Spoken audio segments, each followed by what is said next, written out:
8-Bit Armies is a retro-inspired RTS developed by Petroglyph, with the intent to get new players into the RTS genre through more simplified UI and gameplay. The game is $15 on Steam with online co-op, achievements, trading cards, workshop, a level editor, and Steam Cloud. There's a lot of groundwork here to make something amazing. They're already planning a combination of free and paid DLC, some of which have already been released. New faction, actually.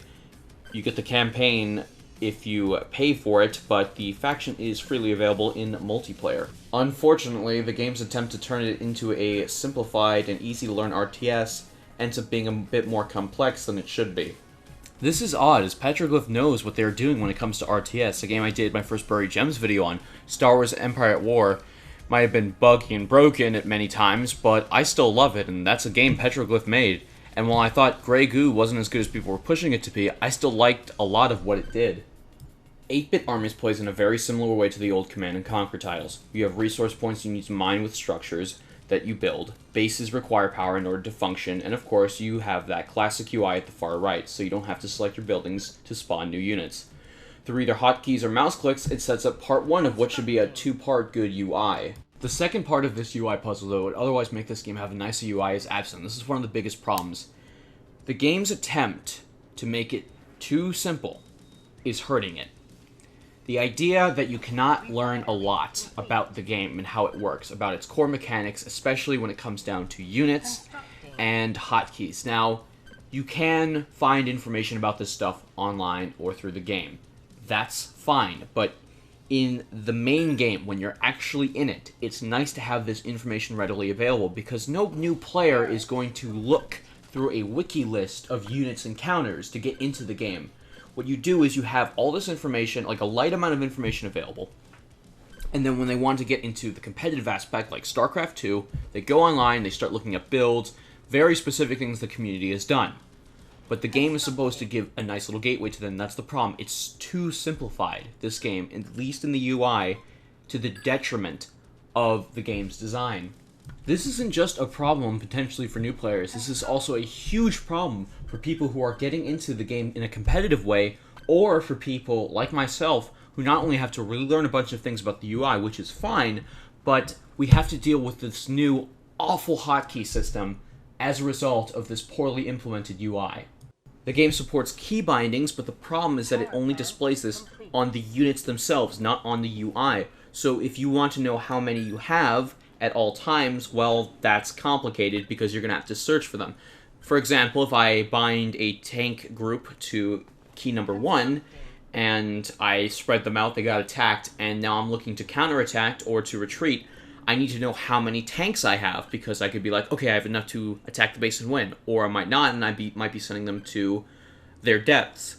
It's a problem. I don't see how many I have on the UI, and the problem is that you're going to have to go through each key to figure out, which units you were binding. Because it's very easy to forget them, because again, doesn't show how many, doesn't show a little picture, nothing. StarCraft 2 got a lot around this by having a simple 1 through 9 layout at the bottom of the UI. Very simple, shows a little picture, shows how many units at least, so it'll show like the majority of the units like from one type as the picture. And then it also show the number of how many things are bound from that key. That was great. That helped out a lot. Why can't it be here? I don't know, and that's a huge problem. In fact, Petroglyph has actually included that in their other games, but it's absent here. Maybe it's because the team's a lot smaller. Maybe it's because it's a much different team. It's like a B team. I don't know. This was obviously a budget project. And you know what? While this game has its problems, there is a lot here to build a really interesting RTS, and for the most part, they've succeeded. Unit variety is pretty strong, even though it does desperately need more factions. There was only one at launch, but thankfully it was added in to play in skirmish. There is a good amount of content through single-player, multiplayer, and skirmish and co-op, which is always appreciated. Animation quality is great, sound design is good, the music is really nice.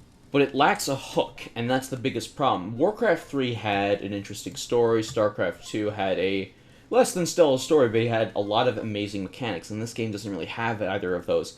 It's a good game on the surface, but it lacks the depth that would keep you playing for hours and hours. For example, Warcraft 3 had the micro aspect of it, so you had units, and they could be upgraded, and they could also have all these abilities and spells. That was cool. StarCraft 2 had more unit types, and it had counters, but it was interesting how fast-paced that game was, and how you can scout, how you have all these tactics to, say, invade enemies, and that was a problem here, because I couldn't utilize as many tactics. It's a problem a lot of RTS games face, where you just build up an army, and then you just send it out, and whoever's bigger wins.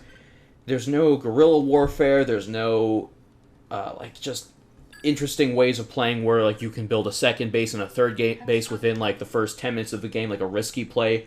It's very, very basic in the options you have to play a game. And now there is scouting, there is the ability to unload units from aircraft behind an enemy base, and that's cool, but there are a lot of limitations for some of these maps.